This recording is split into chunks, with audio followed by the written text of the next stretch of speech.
Hi everyone, welcome back to Tumakuru creative world.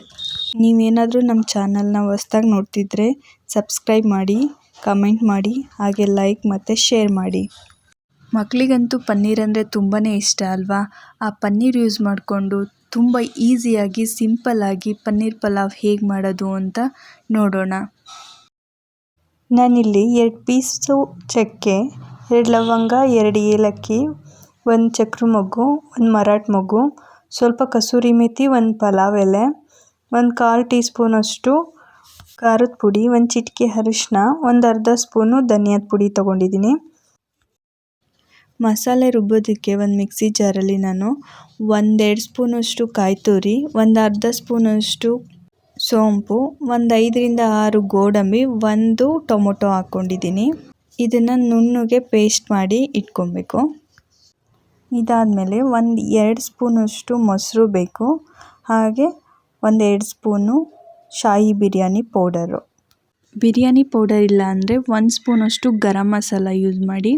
ನಾನಿಲ್ಲಿ ತರಕಾರಿಗೆ 1 5ರಿಂದ 6 ಹುರುಳಿಕಾಯಿ ಮತ್ತು 1 ಕ್ಯಾರೆಟು, 1 ಆಲೂಗೆಡ್ಡೆ, 1 ಈರುಳ್ಳಿ, 1 ಹಸಿರು ಮೆಣಸಿನ್ಕಾಯಿ, 1 ಸ್ವಲ್ಪ ಕೊತ್ತಂಬರಿ ಸೊಪ್ಪು, 1 ಸ್ವಲ್ಪ ಪುದೀನ ಸೊಪ್ಪು ಹಚ್ಚಿಟ್ಕೊಂಡಿದ್ದೀನಿ. ಖಾರ ಸ್ವಲ್ಪ ಜಾಸ್ತಿ ತಿನ್ನೋದಾದರೆ 2 ಹಸಿರು ಮೆಣಸಿನ್ಕಾಯಿನ ಯೂಸ್ ಮಾಡಿ. ನಾನಿಲ್ಲಿ ಬಟಾಣಿನ ನೈಟ್ ನೆನೆಹಾಕಿ ಬೆಳಗ್ಗೆ ಯೂಸ್ ಮಾಡ್ತಾಯಿದ್ದೀನಿ. ಹಸಿ ಬಟಾಣಿ ಏನಾದರೂ ಇದ್ದರೆ ಅದನ್ನೇ ಯೂಸ್ ಮಾಡ್ಬೋದು. ಅದ್ರ ಜೊತೆಗೆ 1-2 ಟೇಬಲ್ ಸ್ಪೂನಷ್ಟು ಶುಂಠಿ ಬೆಳ್ಳುಳ್ಳಿ ಪೇಸ್ಟ್ ತೊಗೊಂಡಿದ್ದೀನಿ. ಪೇಸ್ಟ್ ಇಲ್ಲಾಂದರೆ ರುಬ್ಬೋದಕ್ಕೇ ಶುಂಠಿ ಮತ್ತು ಬೆಳ್ಳುಳ್ಳಿನ ಹಾಕೊಬೋದು. ಇಲ್ಲಿ ನಾನು ಪನ್ನೀರನ್ನ ಕ್ಯೂಬ್ಸಾಗಿ ಕಟ್ ಮಾಡಿಕೊಂಡು ಶಾಲೋ ಫ್ರೈ ಮಾಡಿ ಇಟ್ಕೊಂಡಿದ್ದೀನಿ. ನಾನಿಲ್ಲಿ ಬಟರ್ ಹಾಕಿ ಶಾಲೋ ಫ್ರೈ ಮಾಡಿ ಇಟ್ಕೊಂಡಿದ್ದೀನಿ. ನೀವು ಆಯಿಲ್ ಆದರೂ ಹಾಕ್ಕೊಂಡು ಶಾಲೋ ಫ್ರೈ ಮಾಡಿ ಇಟ್ಕೊಬೋದು. ನಾನಿಲ್ಲಿ 1 ಕಪ್ ಆಗುವಷ್ಟು ಬಾಸುಮತಿ ಅಕ್ಕಿನ 10 ನಿಮಿಷ ನೆನೆಹಾಕಿಟ್ಕೊಂಡಿದ್ದೀನಿ. ಸೋನಾ ಮಸೂರಿನಾದರೂ ಯೂಸ್ ಮಾಡ್ಬೋದು, ಆದರೆ ಬಾಸುಮತಿ ಹಾಕೋದ್ರಿಂದ ಏನಂದರೆ ಹೋಟೆಲ್ ರೀತಿ ಟೇಸ್ಟ್ ಬರುತ್ತೆ, ಹಾಗಾಗಿ ಬಾಸುಮತಿ ಯೂಸ್ ಮಾಡ್ತಾಯಿದ್ದೀನಿ. ಇದನ್ನು ಜಾಸ್ತಿ ಹೊತ್ತು ನೆನೆಸೋ ಅವಶ್ಯಕತೆ ಇಲ್ಲ, 10 ನಿಮಿಷ ನೆನೆಸಿದ್ರೆ ಸಾಕು. ನಾನಿಲ್ಲೊಂದು ಕುಕ್ಕರ್ಗೆ 2 ಟೇಬಲ್ ಸ್ಪೂನಷ್ಟು ಆಯಿಲ್ ಹಾಕಿ ಸಾಸಿವೆ ಹಾಕಿ ಅದು ಚಿಟಪಟ ಅಂತ ಸಿಡಿದ್ಮೇಲೆ ಏನು ಮಸಾಲೆ ಅಂತ ತೊಗೊಂಡಿದ್ನಲ್ಲ, ಚಕ್ಕೆ, ಲವಂಗ, ಏಲಕ್ಕಿ, ಮರಾಠ ಮೊಗ್ಗು, ಕಸೂರಿ ಮೇಥಿ, ಪಲಾವ್ ಎಲೆ, 10 ಚಕ್ರ ಮೊಗ್ಗು ಅದೆಲ್ಲದನ್ನೂ ಹಾಕಿ ಅದು ಅರೋಮ ಬರೋವರೆಗೂ 2 ಸೆಕೆಂಡ್ಸು ಫ್ರೈ ಮಾಡ್ತಾಯಿದ್ದೀನಿ. ನಾವು ಈ ಚಕ್ಕೆ, ಲವಂಗ, ಏಲಕ್ಕಿ, ಮರಾಠ ಮೊಗ್ಗು, ಚಕ್ರ ಮೊಗ್ಗು ಅದನ್ನು 5 ಮಿನಿಟ್ಸು ನೀರಲ್ಲಿ ನೆನೆಸಿ ಹಾಕೋದ್ರಿಂದ ಕೂಡ ಆ ಮಸಾಲೆ ಘಮ ಫ್ಲೇವರು ತುಂಬ ಚೆನ್ನಾಗಿ ಬರುತ್ತೆ. ಅಕ್ಕಿ ನೆನೆಯೋಕ್ಕೂ ಮುಂಚೆ ಹಾಕಿದ್ರೆ ತುಂಬ ಚೆನ್ನಾಗಿರುತ್ತೆ. ನಾನೀಗ ಇದಕ್ಕೆ ಈರುಳ್ಳಿ ಮತ್ತು ಮೆಣಸಿನ್ಕಾಯಿ ಹಾಕಿ ಫ್ರೈ ಮಾಡ್ತಾಯಿದ್ದೀನಿ. 2 ಸೆಕೆಂಡ್ ಫ್ರೈ ಆದಮೇಲೆ ಬಟಾಣಿ ಮತ್ತು ಏನು ತರಕಾರಿ ಹೆಚ್ಚಿಟ್ಕೊಂಡಿದ್ವಲ್ಲ ಅದನ್ನು ಆ್ಯಡ್ ಮಾಡ್ತಾಯಿದ್ದೀನಿ. ನಾನು ಸ್ವಲ್ಪ ತರಕಾರಿನ ಫುಲ್ ಕುಕ್ ಮಾಡೋದಕ್ಕೆ ಹೋಗಲ್ಲ. ಪಲಾವ್ಗೆ ಮತ್ತು ವೆಜ್ ಬಿರಿಯಾನಿ ಅದಕ್ಕೆಲ್ಲ ಹಾಫ್ ಕುಕ್ ಮಾಡ್ತೀನಿ. ನೀವು ಬೇಕಿದ್ದರೆ ಫುಲ್ ಕುಕ್ ಆಗೋವರೆಗೂ ಬೇಯಿಸಿ ಹಾಕ್ಕೊಳ್ಳಿ. ಇದಾಗಿದೆ. ಈಗ ಇದಕ್ಕೆ ನಾವು 2 ಸ್ಪೂನಷ್ಟು ಶುಂಠಿ ಬೆಳ್ಳುಳ್ಳಿ ಪೇಸ್ಟ್ ಆ್ಯಡ್ ಮಾಡ್ತಾಯಿದ್ದೀನಿ.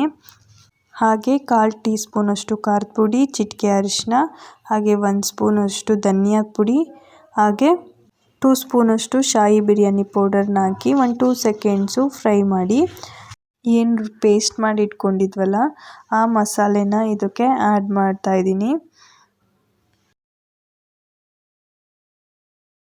ಮಸಾಲೆ ಚೆನ್ನಾಗಿ ಫ್ರೈ ಆಗಬೇಕು.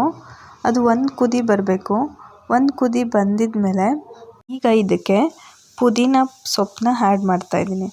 ಪುದೀನ ಸೊಪ್ಪು ಆ್ಯಡ್ ಮಾಡಿದ್ಮೇಲೆ ಏನು ಮೊಸರು ಇಟ್ಕೊಂಡಿದ್ವಲ್ಲ 2 ಸ್ಪೂನು ಅದನ್ನು ಆ್ಯಡ್ ಮಾಡ್ತಾಯಿದ್ದೀನಿ.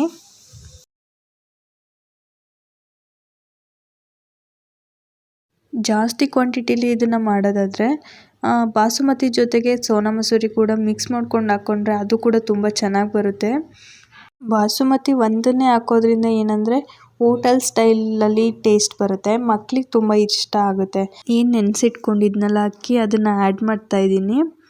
ಬಾಸುಮತಿ ಅಕ್ಕಿನ ತುಂಬ ನೆನೆಸೋಕೆ ಹೋಗಬಾರ್ದು. ತುಂಬ ನೆನೆಸಿದ್ರೆ ಏನಾಗುತ್ತೆ ಅಂದರೆ ಕಟ್ಟಾಗಿಬಿಡುತ್ತೆ. 10 ನಿಮಿಷ ನೆನೆಸಿ ಹಾಕಿದ್ರೆ ಸಾಕು. ಅಕ್ಕಿ ಹಾಕಿದ್ಮೇಲೂ ಅಷ್ಟೇ ಜಾಸ್ತಿ ಕೈ ಆಡಬಾರ್ದು. ಈಗ ಇದಕ್ಕೆ ಪನ್ನೀರನ್ನ ಆ್ಯಡ್ ಮಾಡ್ತಾಯಿದ್ದೀನಿ.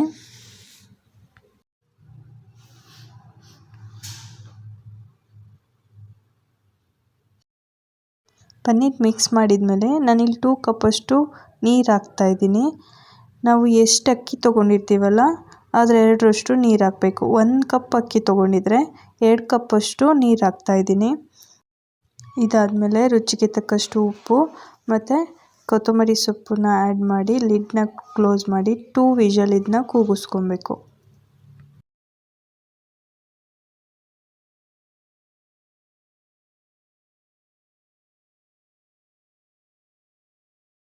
ಇದು 2 ವಿಷಲ್ ಕೂಗಿ ಇದು ಬಿಟ್ಟಿದೆ.